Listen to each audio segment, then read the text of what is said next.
Hello guys, नमस्कार दोस्तों। आप सभी का बहुत बहुत स्वागत है हमारे एक और नए वीडियो में। दोस्तों, ये वीडियो आपके लिए बहुत इंटरेस्टिंग होने वाली है क्योंकि ये है विज्ञान एवं प्रौद्योगिकी, साइंस एंड टेक्नोलॉजी का बहुत ही इंटरेस्टिंग वीडियो बनने वाला है ये। दोस्तों, इस वीडियो में बहुत ही अच्छे अच्छे टॉपिक्स कवर किए जा रहे हैं। ये हमारा उसका थर्ड टॉपिक है साइंस एंड टेक्नोलॉजी का। बाकी जो पहले जो टॉपिक्स बन चुके हैं उनको भी आप जाकर देखें, क्योंकि वो भी क्वेश्चंस वहाँ पे यूपीएससी और यूपीपीसीएस एंड ऑल भी जितने भी जो करंट अफेयर्स से रिलेटेड जो कंपटीशंस हो रहे हैं उसमें भी पूछे जा सकते हैं। तो दोस्तों, आज का टॉपिक बहुत ही इम्पोर्टेंट है। इसको वीडियो को लास्ट तक जरूर देखिए, स्किप करना ना करिए, क्योंकि अगर आपको इन्फॉर्मेशन लेना है तो शुरू से लास्ट तक देखेंगे, तभी आपको एक बेहतर इन्फॉर्मेशन मिलेगा जो सभी किसी भी कंपटीशन को क्वालिफाई करने के लिए बहुत ही ज़रूरी है। तो आज का जो टॉपिक है दोस्तों, आज का जो टॉपिक हम कवर करेंगे बहुत ही शानदार है, जो कि बेस्ड है समुद्री तल पर जो हमारे एयरलाइन मैपिंग होती है उसके बारे में आज पूरे डिटेल में हम पढ़ेंगे। तो पेन कलम सब ले करके बैठ जाइए, या स्क्रीनशॉट लेना चाहते हैं तो स्क्रीनशॉट ले लीजिए एक एक पेज का, क्योंकि बहुत ही इससे काफ़ी क्वेश्चन आपको लिखने के लिए भी आ सकता है साइंस एंड टेक का, और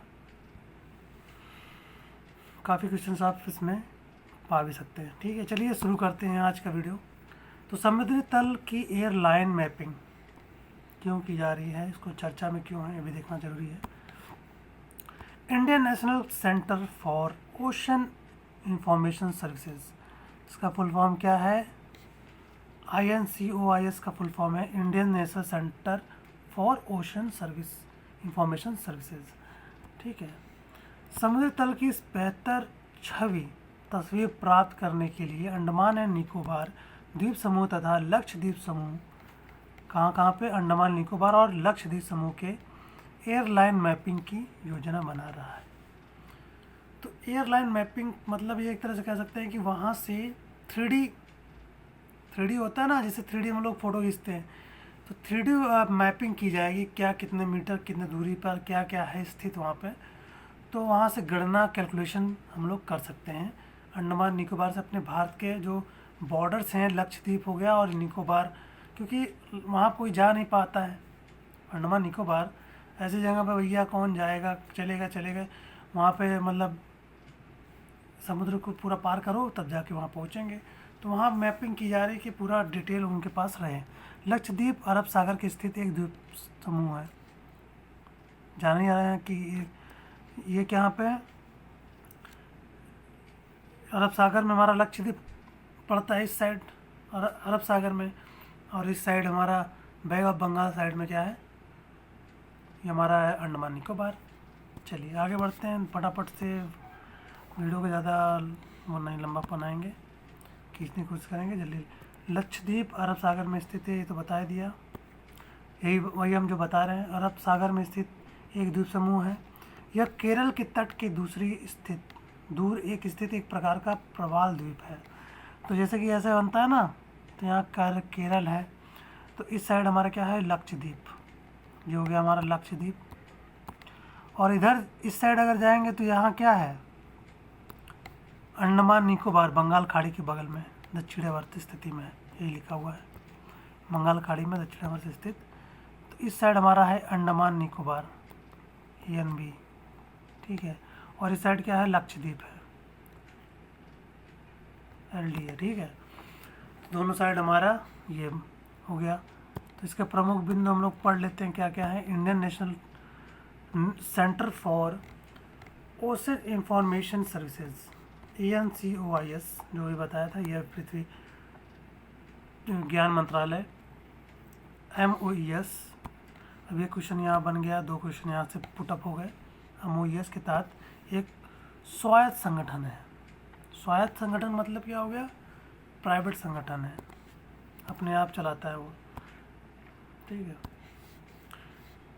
यह पृथ्वी विज्ञान मंत्रालय के तहत एक वो बता दिया। हैदराबाद के स्थित इस संस्थान को वर्ष 1999 में स्थापित किया गया था। यह पृथ्वी प्रणाली विज्ञान संगठन ESSO, सबका देखिए फुल फॉर्म दिया गया है यहाँ पे आपको। ये यहाँ देखिए कितने क्वेश्चन में ले आ रहे हैं SSC रिलेटेड, तो डायरेक्ट आप यहीं से सीधे सीधे पूछ सकता है। नई दिल्ली की एक इकाई है। ESSO पृथ्वी विज्ञान मंत्रालय MOES की नीतियों और कार्यक्रमों के कार्यान्वयन के लिए कार्यकारी विंग के रूप में कार्य करता है। कितने कार्य का हो गया भाई। कार्यालय कार्यक्रमों के कार्यान्वयन के लिए कार्यकारी विंग के रूप में कार्य करता है।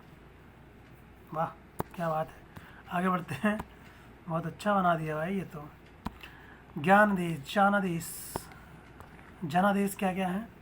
समाज, उद्योग, सरकारी एजेंसी और वैज्ञानिक के समुदाय को निरंतर महासागर अवलोकन तथा व्यवस्थित एवं केंद्रीय अनुसंधान के माध्यम से सर्वोत्तम संभव महासागर सूचना और सलाहकारी सेवाएं प्रदान की गई हैं। मतलब महासागरीय और सूचना संचार सब कुछ वहाँ पे प्रदान किया गया है सभी को लेकर के साथ में।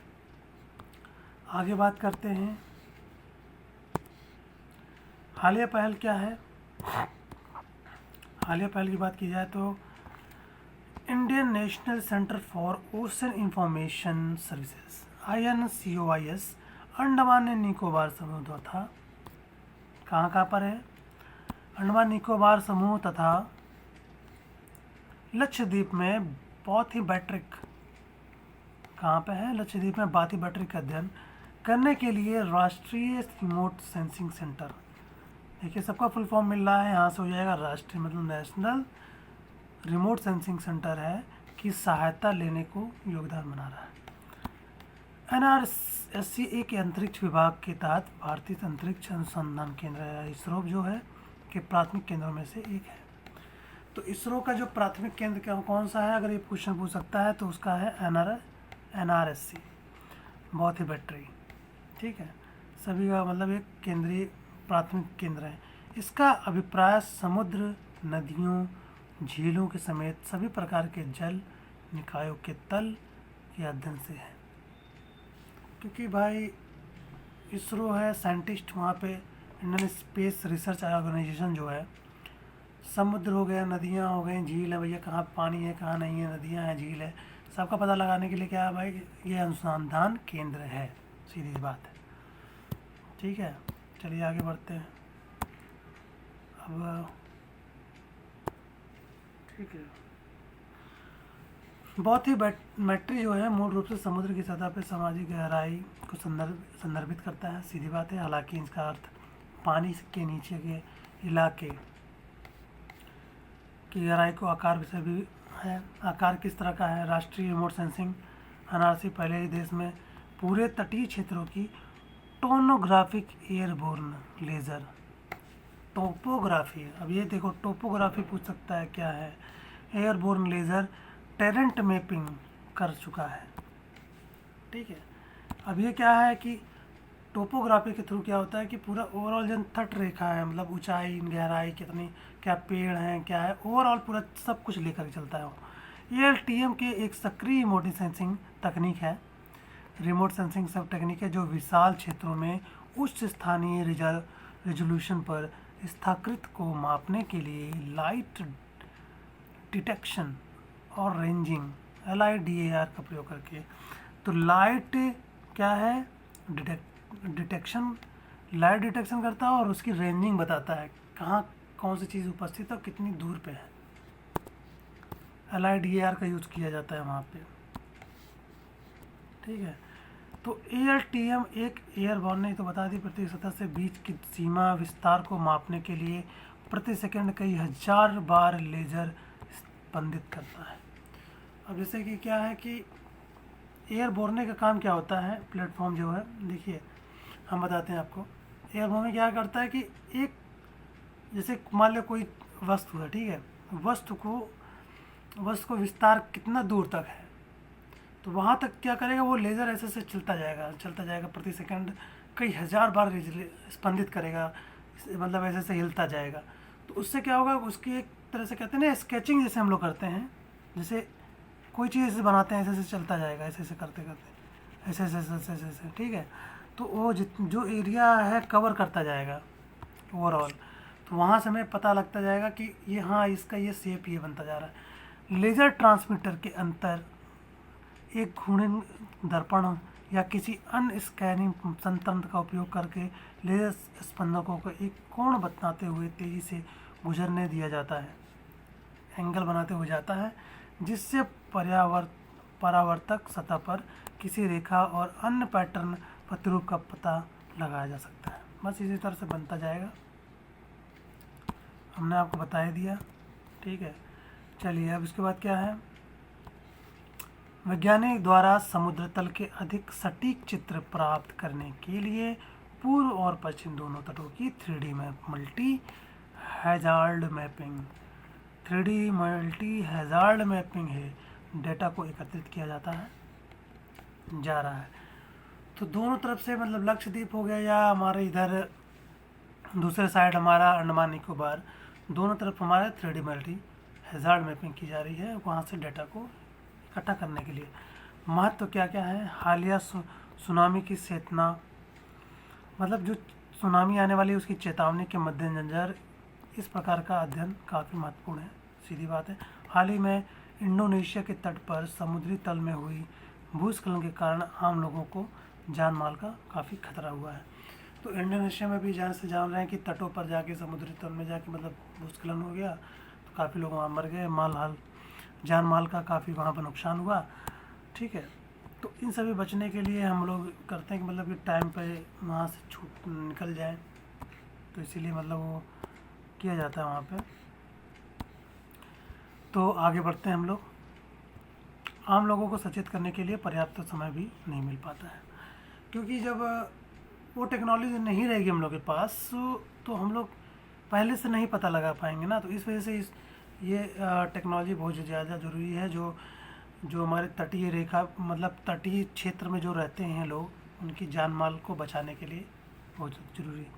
आंध्र प्रदेश और उड़ीसा के अन्य पहल की बात की जाए तो उड़ीसा के तट पर ऐसे कई स्थानों की पहचान की गई है जहां समुद्र की बेहतर निगरानी और चक्रवातों जैसी आपदाओं की अधिक सटीक भविष्यवाणी के लिए टाइड गेज, जैसे कि आंध्र प्रदेश और उड़ीसा में तट जगह पर वहाँ पर उसको लगा दिया गया है, टाइड गेज उसको स्थापित किया गया है, जैसे कि टाइम से पहले ही हमें भविष्यवाणी करके बता दिया। और कहाँ पे लगा है, चेन्नई स्थित national institute of ocean technology NIOT है, और संयुक्त राज्य अमेरिका की स्वतंत्र वैज्ञानिक एजेंसी जो है मैसाचुसेट्स आधारित, ठीक है, दो हैं ये, देखो दोनों मिल करके ऐड हुआ करके इस वुड्स होल ओशनग्राफी इंस्टीट्यूट WHOI है के वैज्ञानिक के साथ मिलकर Indian national centre for ocean information services NICOS। अब ये पूछ सकता है कि INCOIS जो है कौन से दो देशों से मिल करके ये संगठन चलाए जाते हैं, सर्विसेज देता है। तो जो ये है कौन कौन से, भारत और संयुक्त राज्य अमेरिका को मिला करके ये शोध करते हैं, सतर्कता कलकत्ता तट से दूर बंगाल की खाड़ी के प्राप्त आंकड़ों का अध्ययन और विश्लेषण कर रहे हैं। किसका कर रहे हैं, कलकत्ता तट और बंगाल खाड़ी पर जो है उसके आंकड़ों का करते हैं। फ्लक्स बॉय इसको कहते हैं, इन आंकड़ों को क्या कहते हैं, अब ये याद करना बहुत जरूरी है। तो जो आंकड़े मिलते हैं उनको हम लोग कहते हैं फ्लक्स बॉय। तो फ्लक्स बॉय जो है के माध्यम से प्राप्त, ठीक है, फ्लक्स बॉय के माध्यम से प्राप्त किए गए उपकरण को समुद्र की गहराई में विभिन्न स्तरों पर तापमान, दबाव, लवणता, विकिरण और भू रासायनिक परिवर्तन की निगरानी के लिए रखा गया है। तो फ्लक्स बॉय को ये टेम्परेचर सब कुछ नापने के लिए वहाँ पर रख दिया गया है। वैश्विक पहल की बात की जाए तो सीबेड 2030 सीबेड, जापान के निप्पॉन फाउंडेशन और जनरल बाथिमेट्री चार्ट ऑफ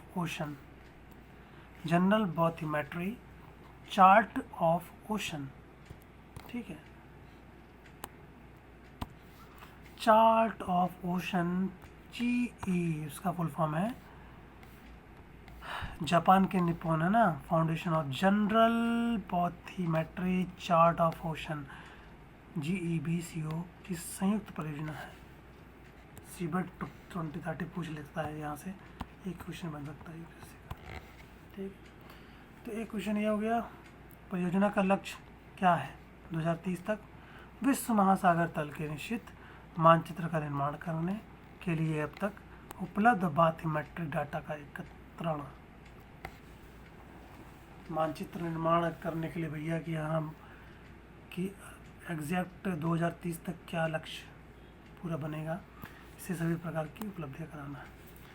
तो 2021-30 तक क्या कैसे क्या करने के लिए पूरा ओवरऑल उसका डिटेल लेने के लिए बहुत ही ज़्यादा ज़रूरी है। तो दोस्तों ये था हमारा आज का टॉपिक। कैसा लगा आपको? अगर अच्छा लगा हो तो लाइक कर दीजिए, कमेंट करना चाहें तो कमेंट करिए, और जो भी क्वेश्चन पूछना है आप कमेंट में पूछ सकते हैं। हमारा टाइम मिलेगा तो आपको ज़रूर उसका रिप्लाई देंगे, और ऐसे ही हमारा खास साथ दीजिए। और दोस्तों जो नए हैं वो आए हैं तो चैनल को सब्सक्राइब करिए, ज़्यादा से ज़्यादा लोग हमसे कनेक्ट होइए, तभी हम पढ़ाने में मज़ा आएगा। चलिए फिर मिलते हैं नेक्स्ट वीडियो में, तब तक के लिए जय हिंद, वंदे मातरम।